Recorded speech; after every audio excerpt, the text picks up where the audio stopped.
Hello friends, welcome to this lecture number 7 of the closed drainage structures. In last lecture we talked about the various types of closed drainage structures. In this lecture we talk about a little bit different. One photograph I had added of a closed drainage structure. Here you can see a natural drain or a river is passing. Here the canal is passing over there. Okay. So this is one type of closed drainage structure. Here you can see here is also water is moving, here is also water is moving. Okay. So this is the syllabus, and one more photo I had added here. And this is the wing walls, drainage wing walls, this is canal wing walls. Okay, this is canal, this is drain. These are the wing walls. This will be useful in our coming discussions. Okay. So first topic, today's topic is selection of a suitable type of crossing resource. Which type of closed drainage work we have to select for particular site, we'll discuss it about this. Okay. The relative bed levels, water levels and discharge of the canal and the drainage are the primary factors which govern the dictate the type of closed drainage work that may prove to be most suitable at a particular place. Okay. For example, if the bed level of the canal is sufficiently above the HFL of the drain, an aqueduct is the first and obvious choice. Okay. But if the bed level of the drain is sufficiently above the canal FSL, a superpassage may be constructed. Okay. Similarly, when a canal carries a small discharge compared to the drain, the canal may be taken below the drain by constructing a siphon, as known as the siphon aqueduct, which is adopted when the drain is smaller. Discharge can be taken below a large canal. Okay. However, in actual case, such type of ideal conditions are not available, may not be available, and the choice would then be depend upon the many other factors, that is suitable canal alignment, nature of available foundation, position of water table and availability of the watering equipment, suitability of soil for embankment, permissible head loss in canal, availability of funds. Okay. Now, the relative bed levels of the canal and the drainage may be changed and manipulated by suitably changing the canal alignment, so that the point of crossing is shifted upstream or downstream of the drainage. Right? For example, if the canal alignment is much that sufficient headway is not available between HFL of drain and bed of the canal, although canal bed is higher, a siphon aqueduct has to be normally adopted. But however, if other conditions are not favorable for the construction of the siphon aqueduct, the canal alignment may be changed so that the crossing is shifted to the downstream where drainage bed is low, and thus sufficient headway becomes available for constructing an aqueduct in place of siphon aqueduct. The canal alignment is therefore finalized only after finalizing the closed drainage. Okay. Compared to an aqueduct, a superpassage is inferior and should be avoided whenever possible. Similarly, a siphon aqueduct is superior to a siphon. A level crossing may become inevitable in certain cases. For example, when a large canal crosses a large torrent at small equal bed levels, a level crossing may remain to be the only answer. An inlet may be adopted when the small drain crosses the canal with its bed level equal to canal FSL or slightly higher than it. Okay. That is, the bed conditions similar to those favoring the choice of a siphon or superpassage. Inlets through cheaper are not preferred these days because their performance has not been very satisfactory. Now, if we go, we generally go for aqueducts or siphon aqueducts. So there are three types of siphon aqueducts or aqueducts: type 1, type 2, and type 3. Okay. In this type, the side of the aqueducts are earthen. Sides of the aqueducts are earthen. With complete earthen slopes, the length of the culvert through which the drainage overhead has to be passed under the canal would not only be sufficient to accommodate the water section of the canal, but also the earthen banks of the canal with adequate slopes. Okay. This is your culvert. This is earthen banks. Here you need a larger length. Okay. In type 2, in this type of the canal continues in its earthen section over the drainage, but the outer slopes of the canal banks are replaced by retaining walls. These are the retaining walls, thereby reducing the length of the drainage culvert by the much. So you can here easily see that the length of the drainage is less, length of the culvert is less. In type 3, this type. This is the cross section of type 3 aqueducts, where canal is discontinued and the canal water is carried in a masonry or a concrete throw. This is throw, so as to affect economy in the section. The culvert length or upstream aqueduct is maximum in type 1 and minimum in type 3 and intermediate value exists in type 6. The selection. Among these three types of the siphon aqueducts, which were types selected? Naturally, on the basis of cost. The selection of a particular type of the three types of aqueducts or siphon aqueducts lies on the consideration of economy.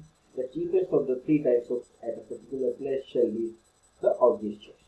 In fact, in all the cases, the cost of abutments and wing walls is independent of the length of the culvert along the canal.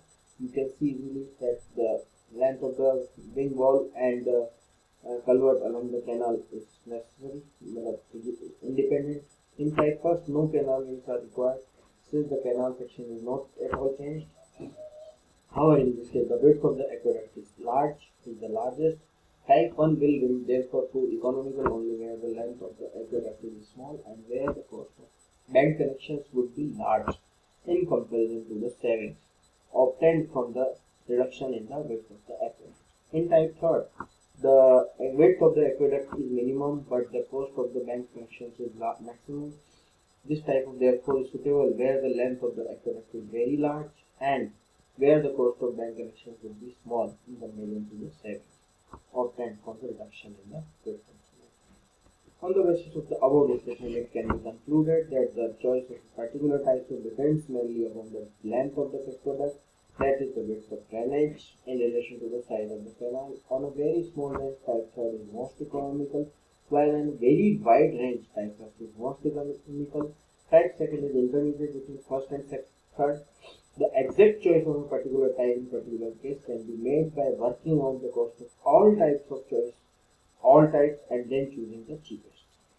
So you have to check for all three types of designs to make the cost. What are the design considerations we consider while we design the cross-section blocks? The following steps may be involved in the design of an aqueduct or siphon aqueduct. The design of a superpassage and siphon is done on the same lines as for aqueducts and siphon aqueducts respectively. Since hydraulically there is not much difference between them except that the canal and the drainage is interchanged by each other. Okay, so superpassage and the siphon done same as the aqueducts and siphon aqueducts.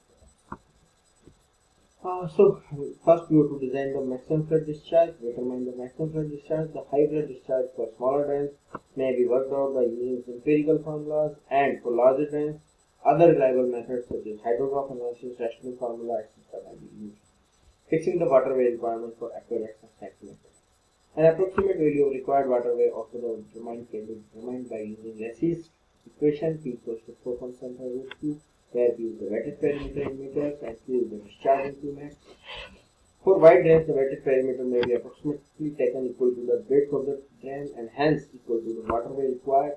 However, no extra provision is generally made for the space occupied by piers. Hence, if the total waterway provided is equal to P, the effective waterway will be less than P by as much extent as is occupied by pier widths. Okay. For smaller drains, a smaller figure for the waterway than that given by Lacy's design perimeter may be chosen. The maximum permissible reduction in waterway from Lacy's perimeter is 20%. Hence, for smaller drains, the width of the waterway provided should be adjusted by providing this required perimeter, meaning this. The decided clear waterway width is provided at suitable number of days. Okay. Then size of barrels. You just pause the video and you just carefully you get the design criteria for size of barrels. Afflux and head loss. You decide afflux on the basis of this Onions formula. H equals to 1 plus F1 F2 L upon R, V square upon 2G minus V square upon 2G. L is length of the barrel, R is hydraulic mean radius of the barrel, V is the velocity of flow through the barrel, P is the approach velocity in the barrel, F1 is coefficient for head loss at entry, F2 is the coefficient for the head through the barrel due to surface friction. F2 equals to L upon R, V square upon 2G, where F2 equals to A1 plus B over R. Okay. Where the value of A and B you can find from the table given in next slide. This way. From here, depending on the material, you can select the A and B. The total head loss is sum of anti-loss, friction loss, and exit loss. After having fixed the velocity V through the barrels, the head as required to generate the much velocity can be found by using the equation above. The downstream HFL of the downstream unchanged by the construction of works, and thus the upstream HFL can be obtained by adding H and downstream HFL plus HFL. Therefore, gets held up. This you can read easily, and you can design the barrel. Okay. Pluming of the canal. Okay.